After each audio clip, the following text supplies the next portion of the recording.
Hey guys, it's Shana and you're watching Recipes Are Simple. Today we're making the favorite Chinese takeaway at home. We're making Pao Chicken. It's really so simple to make. So let's get started with the recipe. For this you will need 600 grams of boneless chicken cut into bite-sized pieces like this. We've rinsed it well and we patted the chicken dry. Now we're going to marinate the chicken. For this we need 1.5 tablespoons of cornstarch or corn flour, 1 teaspoon of soy sauce, that's light soy sauce. You can also use 1 teaspoon of Shaoxing or Chinese cooking wine. If you don't use this, you can replace it with a meat tenderizer. And the next thing that we need for our Pao Chicken is Sichuan peppercorns, 1 teaspoon. I've toasted this until it's nice and aromatic, and then we're going to crush this using a pestle and mortar to coarse powder. We're going to add this as well to our marinade. Next, we're adding 3/4 of a teaspoon of black pepper powder and around a teaspoon of Asian toasted sesame oil. Next, what we need to prepare is the finely chopped ginger and garlic. So I have 10 to 15 cloves, that's large cloves of garlic, and approximately 2 3/4 tablespoons of fresh ginger. We're going to chop this into a finely chopped texture like this. We also need some spring onion, just the bulb portion, around 2 to 3 tablespoons. Next, we're going to make the sauce for the Pao Chicken. To make this, to a bowl, add 3/4 cup of water. And to this, we're going to add 1 teaspoon of dark soy sauce. This is different from the light soy sauce. It's thicker and slightly sweeter. We're also going to add light soy sauce, 2 teaspoons of light soy sauce.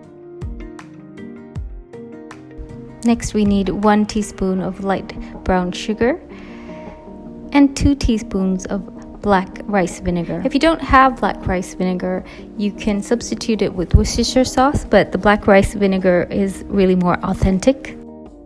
And next, we're going to make the cornstarch slurry. For this, you just need 1 tablespoon of cornstarch mixed with 3 tablespoons of water. Mix it well and set that aside. And for the fiery punch, we need lots of dried red chilies. Now I'm using these mild red chilies, so I'm using 10 to 15 of them. We're just going to cut all the chilies into small pieces like this. And you also need nuts, and usually ground nuts or peanuts are used. You can use peanuts or ground nuts, which are more traditionally used, but in my house we like to use cashew nuts. So I'm just going to chop them into small pieces like this, and that's all the ingredients you need. So let's get cooking. To a nice seasoned wok, we've added 3 to 4 tablespoons of peanut oil, and as the oil heats up, we're going to add the mild dried chilies that have been broken up into small pieces. Now you can always adjust the number of dried chilies to suit your taste, and also according to the heat of the dried chili. So my dried chilies are quite mild, so I like to add around 20 of them broken up. It gives a nice spicy touch to our Pao Chicken. So we're just going to fry this very briefly till it's nice and bright and red, and you can really smell those chilies. Don't let these chilies turn dark or you have to start over. And we're just going to remove all these seeds from the oil and discard that because I don't want that extra heat. Now to this oil, we're going to add the nuts, either the peanuts, ground nuts, or as I'm using here, cashew nuts. Just fry them to light golden and remove them from the oil and set aside as well. So to this oil in the wok, we're going to add the marinated chicken. The chicken has been marinated for about 30 minutes. And we're just going to really toss this till the chicken turns opaque. That's no more pink and starting to turn a little white. Once the chicken has reached this opaque stage where there's no more pink, you can remove this from the wok. Wipe down your wok and put it back on heat.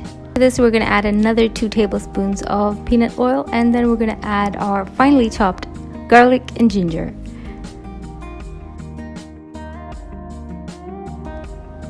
Add this to the hot oil, give it a nice stir, just till it's softened and nicely aromatic. You don't want the garlic and ginger to go dark, and it can go dark really quickly. So as soon as that raw pungency of the garlic is gone, we can add our chopped spring onion bulbs, 2 to 3 tablespoons. Saute this briefly, and to this add the partially cooked chicken. Now we're going to toss this in the sauteed ingredients till the chicken really absorbs the flavors of the garlic, the ginger, and the spring onion. Now we can add our sauce ingredients that we had prepared earlier. Bring this back to a simmer and allow the chicken to become tender. At this stage, you can do a little taste testing and add a little bit more of the dark soy sauce for a more vibrant color and flavor. And I also add a little bit more of the black vinegar at this stage. Add according to taste, and you can also add a little bit of water if you want to loosen the consistency. So you can return the fried nuts and the fried dried chilies at this stage. Always reserve half of the dried chilies for garnishing at the very end.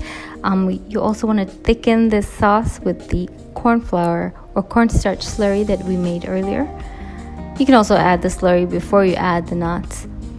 So once the sauce has thickened to your liking, it's done. Remove from heat and garnish with the remaining fried dried red chilies as well as the spring onion greens. I hope you enjoyed this quick video recipe, and if you're new to my channel, please take this time to subscribe. I have lots more recipes coming, recipes from everywhere, recipes for everyone. Thanks a lot for watching. Bye.